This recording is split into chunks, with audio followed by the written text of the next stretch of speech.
Hi అండి. ఈరోజు మనం ఈ భూమి మీద ఉన్న శక్తిపీఠాలు ఎలా ఏర్పడ్డాయో తెలుసుకుందాం. పూర్వం దక్షుడు యజ్ఞాన్ని తలపెట్టినప్పుడు అందరికీ అందరినీ ఆహ్వానిస్తాడు కానీ ఒక్క సతీదేవిని మాత్రం ఆహ్వానించడు.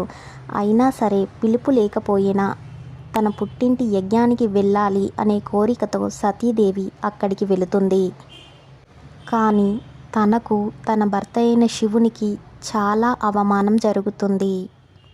ఆ అవమానాన్ని తట్టుకోలేకపోతుంది. నన్ను, నా భర్తను ఇంతలా అవమానించినందుకు ఈ చోట ఉండకూడదు. ఈ అవమానాన్ని నేను భరించలేను అని అగ్నిలో ఆహుతైపోవడానికి ఆ యజ్ఞంలోనే దూకేస్తుంది. అప్పుడు ఆ మంటల్లో సతీదేవి శరీరం మొత్తం దహనమైపోతుంది.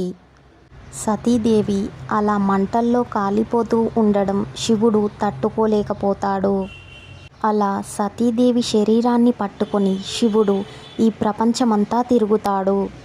శివుడు అలా గట్టిగా తిరుగుతూ ఉంటే ఈ ప్రపంచమంతా నాశనమైపోతుంది అని విష్ణువు తన సుదర్శన చక్రాన్ని సతీదేవి శరీరంపైకి వదులుతాడు.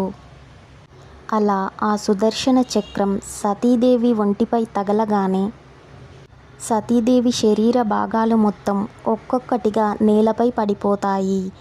అవే ఇప్పుడు ఈ భూమిపై ఉన్న శక్తిపీఠాలు. ఆ శివుడు అంటే ఇష్టం ఉన్నవారు ఓం నమః శివాయ అని కామెంట్ చేయండి.